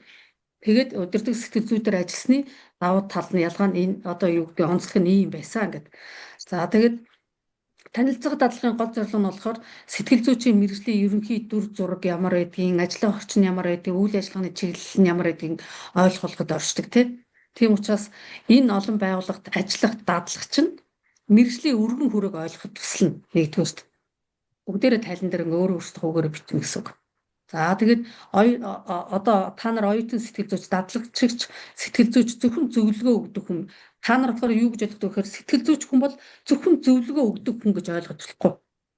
Зөвхөн зөвлөгөө өгдөг хүн гэж ойлгож болохгүй. Энэ хүн бол сэтгэл зүйч гэдэг бол сургалт явуулна. Нөлөөллийн ажил хийнэ гэсэн үг. Сургалт явуулна, сонсно, картаар ажиллана, онцлогоо хийнэ, үлгийг чиглүүлнэ, судалгаа хийнэ, урьдчилан сэргийлэх ажил хийнэ. Маш олон үүрэгтэй гэдгийг та нар энэ одоо олон төрлийн хүмүүстэй ажиллаж байхдаа өөрсдөө анзаарсан баг. Энийгээ тайлан дээр маш сайн тусгана. Өөрөөсөө. За хоёрдугаар сэтгэл зүйч гэдэг нь ямар хүн бэ гэхээр өөр орчны сэтгэл зүй хэрэгцээг ойлгодог хүн байх ёстой. Би хүүхэд учраас томыг ойлгохгүй. Би тийм байгууллага учраас тэрийг мэдэхгүй гэдэг чинь бас тийм биш болж байгаа гэсэн үг байхгүй. Тэгэхээр өөр орчны сэтгэл зүй хэрэгцээг та нар маань ойлгоно. Энэ даалгаар. За жишээлбэл одоо ахмад наснуудын хэрэгцээг одоо манай гурав бол ажиллаад ойлгочлаа ш ахмад наснуудын ямар хэрэгцээ байсан. За эмнэлгийн орчны стресс ямар байсан. Төрийн байгууллагын ажлын ачаал ямар байсан. Шашны орчны дотоод эрэл хэрэгцээ одоо дотоод эрэл хэрэгцээ ямар байсан гэдэг. Ингээ хоорондоо ялгаатайг ингээ манайхан бүгд мэдж байгаа тий. Одоо ялангуяа над дээр хийсэн гурав маань сүүлд орж ирсэн сайн яг одоохондоо сайн ойлгох байгаа. Тэгэхээр юм хоорондоо ялгаатай өөр хэрэгцээ сэтгэл зүй хэрэгцээ байгаа. Тэгэл та хүн бол хүн бүрт нэг арга тохирохгүй гэдгийг л ойлгохоос эхэлнэ. Сэтгэл зүйчийн ажил бол. Ойлгосон биз? Тэрийг аягүй сайн болгоно. Хүн бүрт нэг арга тохирохгүй гэдгийг л аягүй сайн ойлгох ш. Хүүхдүүдээр ч гэсэн адилхан одоо цэцэрлэгийн хүүхдүүдээр ажиллахад л нэг хүүхдээр тохирсаар нөгөө хүүхд тохирохгүй байж болно. Тэгэхээр сэтгэл та нар бол ингээ маш ол ингээ суралцсан гэсэн үг юм дэс. За гуравдугаар та нар юуг илүү сайн ойлгохоор ажиглах чадвар чи илүү хөгжинэ. Сэтгэл зүйч бол ажиглах чадвар аягүй сайтай байна. Нэг ярьдаг хүмүүс биш. Одоо намайг эхнээсээ зарим мэдэх баг тий. Нэг дуугаал юм ярьдаг ш. Юм нэх бараг ярихгүй. Тий. Тэр ажиглах чадвар чинь маш сайн байна гэсэн. Янз бүрийн орчинд ажиллах үедээ л тэр тухайн орчны, тухайн бүлгийн, тухайн хүний үйлчлүүлэгчтэй харилцааны хэм маяг нь ямар байна? Сэтгэл хөдлөлийн илэрлэл нь ямар байна? Тэр бүлгийн уур амьсгал яаж өөрчлөгдөж байгааг энэ бүгдийг ажигласнараа та нарын ажиглах чадвар чинь нэмэгдэнэ гэсэн. За энийг аягүй сайн ойлгоно гэсэн. За ялангуяа танилцах дадлага өрөнд. За мэрэгшүүлэг дадлагын үед бол яаж байгаа гэхээр оюутнууд бодитойгоор ажиллахад бэлтэж байгаа юм. Бэлтгэх шалт. Одоо та нар сургуулаа төгсөөд сэтгэл зүйч боллоо. Шууд ажлын гараан дээр очиход энэ мэрэгшүүлэг дадлага чинь та нарын бэлтгэх шат болж байгаа байхгүй. Ажиллах юм бэлтгэл шат. Олон байгууллагад ажиллах нь маш олон давуу талыг өгнө. Нэгдүгээр одоо ямар дасан зохицох чадвар өгнө. Та нарын дасан зохицох чадвар хөгжинэ. За маш сайхан тэмдэглэж аваад тайлан дээр бичиж. За нэг орчинд дассан одоо оюутан өөр орчинд ажиллах бэрхшээлтэй байдаг. Одоо жишээл насаа маань нэмж байна. Өөр газар очиод жоохон бэрхшээл тулан бүгд ч адилхан. Харин олон байгууллагт ажилласан оюутан байх юм бол одоо манай гурав олон байгууллагаар ажиллаа шүү дээ. Ахмад юу юм уу гэдээ явчлаа шүү дээ. Тэгэх юм бол шинэ орчинд хурдан дасан зохицно. Энийг бол одоо цаамаа идэр сайн мэдэрч байгаа тийм. Ямар ч орчинд ингээд шууд төвгүй маяг чаддаг болж байгаа. Шинэ орчинд амархан дасан зохицно. Хүмүүстэй харилцах арга барилаа тусруулж чадна, зохицуулж чадна. За лам нартай яаж харьцах вэ? Ахмадуудтай яаж харьцах вэ? Эмч нартай яаж харьцах вэ? Сургуулийн хүүхдүүдэд, цэцэрлэгийн хүүхдүүдэд яаж харьцах вэ гэдэг маш тийм хүмүүстэй харилцах арга барилаа тохируулна. За тэгээд тухайн нөхцөл тохирсон хэлбэр тохирсон тийм хэлбэр арга зүй бүх юм ингээд сонгох юм чадвартай болдог гэсэн үг байхгүй. Ийм таа нэгдүгээр дасан зохицох энэ бүгд чинь дасан зохицох чадвар гэсэн үг байхгүй. За хоёрдугаар болохоор та нар юу гэж сурах вэ гэхээр олон орчинд ингээд ажилласнараа харилцааны ур чадвар чинь бодиттойгоор хөгжинэ. Харилцааны ур чадвар. За тэгээ ахмад наснуудаа харилцахад өөр байна. Төрийн байгууллагын ажилтнуудаа харилцахад өөр байна. Шашны хүмүүстэй ингээд харилцахад өөр байна. Сонсгон ч гэсэн өөр байгаа шүү дээ. Харилцааны өөр хандлага, өөр арга барил шаардлагдаг. Тэгэхээр энэ та нарт ямар ур чадвар хөгжүүлэх вэ гэхээр сонсох чадвар, дэвчээр, хүндлэл, хэл ярианы зохицуулалт Энэ бүгд чинь мэрэгжлийн ур чадвар байхгүй.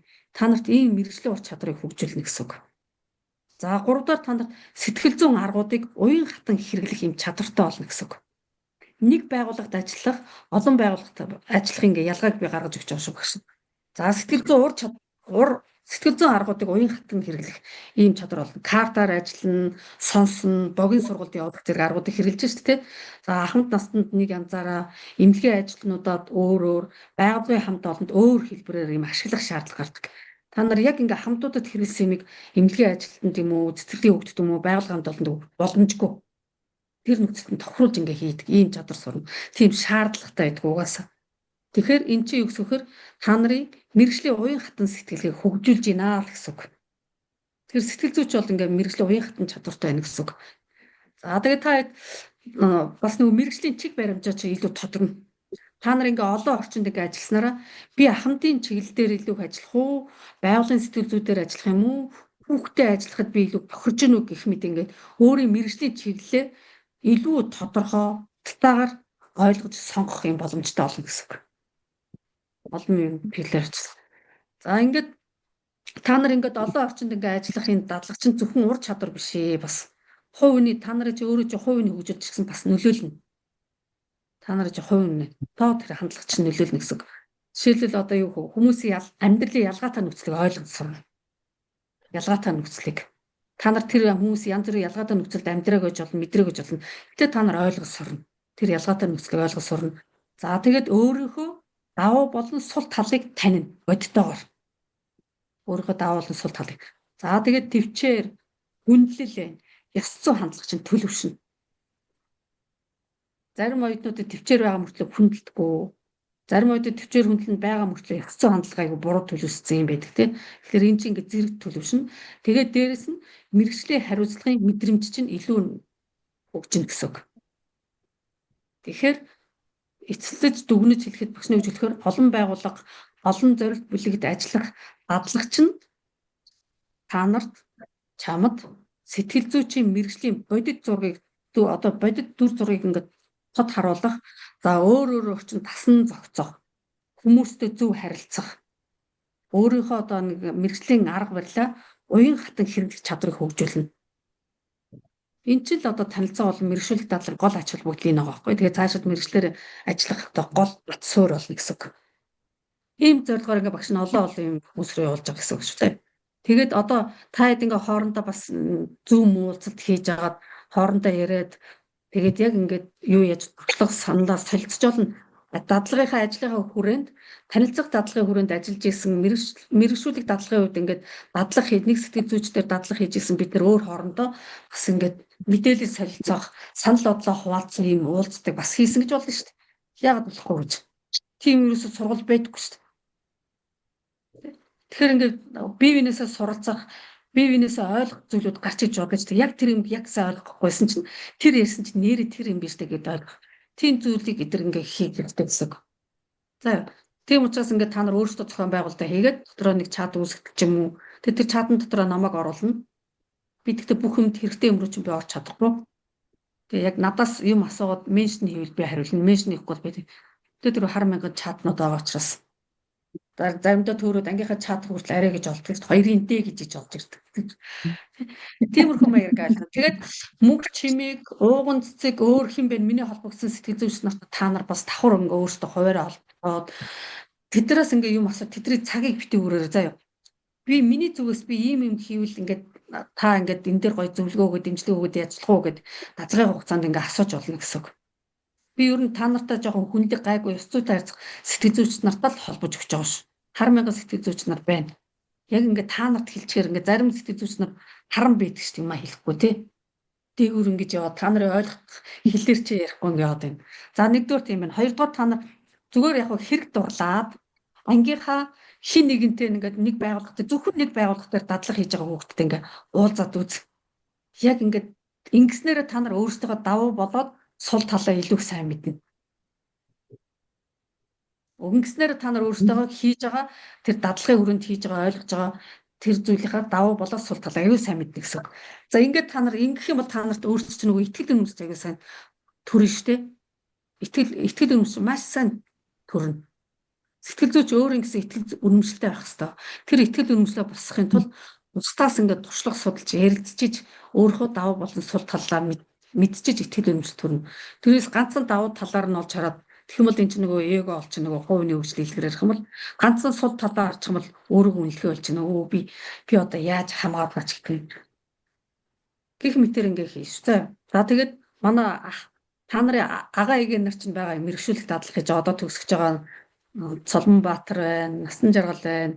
Нөгөө хин наран дэлгэр хөргөн харуул та. байна. Тийм. Энэ гурав ингээ мэрэгшүүлэг дадлах гэж аахгүй. Энэ гуравсаа ингээ сайн сурц ичхгүйгээр айхгүйгээр асуу заа ингл тэгвэл яах вэ гэд эднэр ч гэсэн ингээ гоё ингээ дүүнэртэй ингээ мэрэгжлийн үед дүүнэр гэсэн аахгүй. Тэгэхээр нас мас эдэр хамаагүй. Мэрэгжлийн үед та нар агаа ягч болж байгаа. Та агаа дүүнэр нь болж байгаа гэсэн үг шүү дээ. Тэгээ ингээ гоё ингээ хоорондоо үлзээд за тэгээ багшийн нэг гоё чухал зүйл нь хаач хинтээ ч юунд ажил хийжсэн ажиллаж исэн гоё юм нөхөрлийг үүсгэх аягүй тийм хоббитэй байдаг. Нөхөрлөл аягүй чухал. Мэргэжлийн нөхөрлөл. Мэргэжил зорилго дээр тулгуурласан нөхөрлөл аягүй чухал. Тим чадрыг бас хөгжүүл заяа.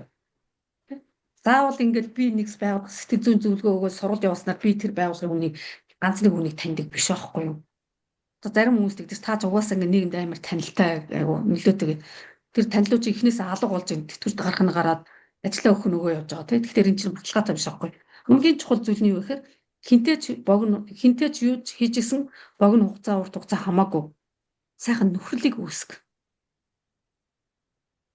Тэг дараа хизээ нэгэн цагт ингээл хин нэгэн Цолмонбаатар миний таньдаг хүстэй чи манай тэрүүн дээр очираа тэр насан жаргал миний таньдаг сайн сэтгэл зүйч жагаад чи яг тийшээ очил тэр нэг дэлгэр хөр очиж тэр нь илүү чамд тохирох сэтгэл зүйч байна тэр цэгээр очиж тэр нь илүү хөвчөнд тохирохоор байна ингээд би юунэр ингээ очихгүй үсттэй ингээд тий заавал би аавна гэдэг нөгөө зах зээлийн нөгөө нэг өсөж байгаа юм шиг бизнесээ өсөлтөл миний бизнес хаалт олдоо гэж хандах гэж.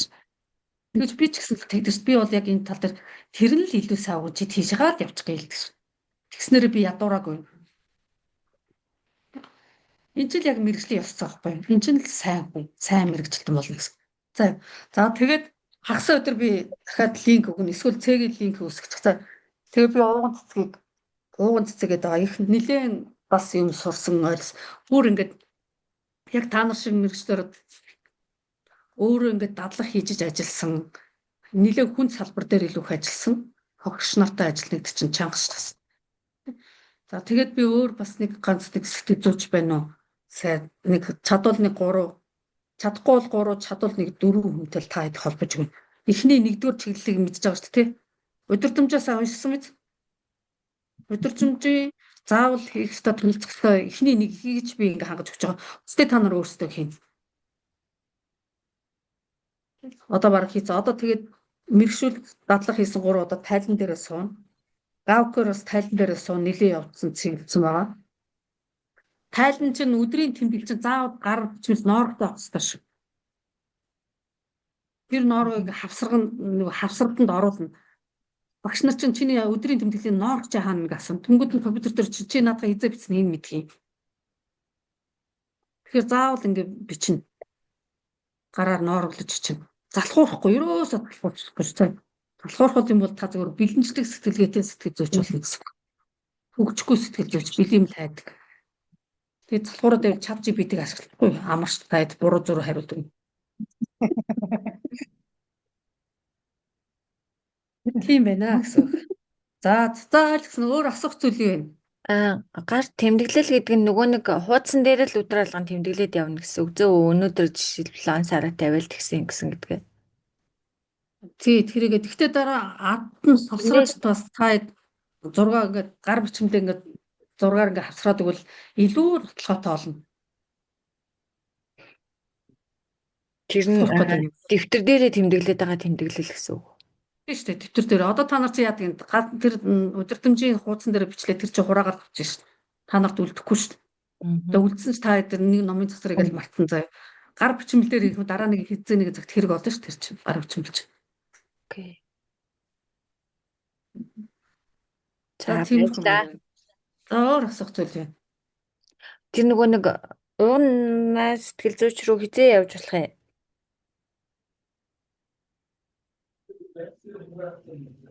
хагасаа өдөр гэсэн. Зөвхөн хагасаа өдөр тэр тэнгис дээр ажилладаг гэсэн. Тэгэхээр би уугнагийн утас фейс хаягийг та нар руу чат групп үүсчил тэрэн дээр чинь тавьчихсан мөнгө чимгээ ч гэсэн. За. Тэгээд юу ячин та тэрэн дээр бичээд би тэнгүүд хэлээ шүү дээ. Манай тэр ингээ өөртөө ч очих юм хэдэн цагт очих боломжтой байна. За тэр нь онлайнаар авах юм хэдэн цаг боломжтой байвал хагас өдөр зориулъя гэсэн үг нь. За. Дахиад би нэг 2 3 хүн тоолгоцсон. Одоогор хариу өгөөгүй юм. За тийм. За өөр асуух зүйл байна уу? Нэгээр насаа. Насаагаас асуух юм уу? Насаа сан дэлгэрэх хоёроос. Юу яасан ч нөгөө асуух юм гэхээр одоо би тэд зөвлөгөө өгж байгаа штэ багтаа. Гэхдээ зөвлөгөө өгч яг нэг ганц хоёр хүмүүстэй уулзаж үзээд байгаа штэ. Тэгээд одоо тэр хүмүүстэйгээ нөгөө ярилцсан тухайгаа тантай л ярилцмаар байгаа байхгүй юу? Яаж одоо энийг шууд ярьж шаарах болохгүй үсттэй. Тэр хүний тухай. Тийш болохгүй ч тийм мэрэгжлийн хэсэг алдчих сүүл тэр хүн чинь миний таньдаг хүн байлаа. Эсвэл энэ дотор байгаа хий нэгний дэлгэрхүүгийн таньдаг хүн байлаа. Ганцаа нөгөө дипломынхаа тухай асууж болох юм уу? Эсвэл дараа нь тусдаа ярих юм Энийг уу? дуусгачаад холбогдъё. Нөгөө хэд гараад та үлдээд яаж болно? Эсвэл за тэгээд дараа. За гавкер яаж вэ? Айгүй багш одоо хийж байгаа юм байна. Өнөөдөр тань руу явуулна. Дахиад одоо янзлж Та алдаад байгаа шүү. Би одоо энтгэхт бол өстой ямар ч юм санаа зовхгүйгээр тэр дадлага энэ яасан бол гэж санаа зовхгүйгээр өстой зүгээр л амар амгадан зүгээр тусгад хийгээл явчих шүү. 10 хоног Багшаа хизээ хугацаа. хэлээ. 10-нд яваад дараа жилийн 10-нд ирнэ. Дараа сар 10-нд яваад 22-нд ирнэ. 2 сарын 22-нд ирэх юм уу та? Ингээ 20 10 жил ирэх нэ явсан. Амарч яхаа За чат одангийн сургалтын хайр бодангийн мэдхгүй. яа тэмийг авахгүй ингээ техниктэйгээ ажилдаа сураагүй мэдэгч. Бүх юм дээр сурч одоо та нар бүх техник технологи дээр ажиллаж сурна. Яагаад гэвэл сэтгэл зүйч чинь бүх юм дээр л хүмүүс хавж идэг ажиллаж идэг. Таны мика хааж хаагаагүй гэдэг бүгдийг ингээд хүн ажиллаж идэг. Өөрөөсөө та нар бусад хүмүүсийн ажилтны хөр гэдгийг ойлгох хэрэгтэй. За тэгээ яаж дэлгэрэх вэ? Болно. Чи нөгөө рекорд бичсэн байгаа шүү дээ тий. Чиний юун дээр юм уу? Миний утсан дээр компьютер дээр хадгалах юм болов? минийх дээр хаа. Чи тэгээд тэрийгэ дундын чатан дээр ч юм эсвэл эдгээр өөрсдөө мэйл хаягаар нь явуулчихаа заа. Тэгээ чат нээжүүл Чат нэгвэл чатан дээр чинь тэгж орохгүй чи цайд нөгөө тэгэхээр нөгөө request явуулахаар би авч болохгүй байгаа байхгүй. Тэгэхээр шууд чат хайч гэдэг юм уу? Чат үччих. Тэгээд би линкээ явуулаад хэдүүлээ яцгоотаа би YouTube дээр байршуулад аналистэд болгоо та өдрөлөө үзэж болохоор шидэж. хэрэгтэй шүү дээ. Ер нь тэр бичлэг мэтлэгийг сонсоод Эндээс одоо зураг сая бүгднийг бичиж амжаагүй шүү дээ. Тэгэхээр хэдүүлээ тэрийг хараад. За яаж баярлалаа шүү. Баяртай.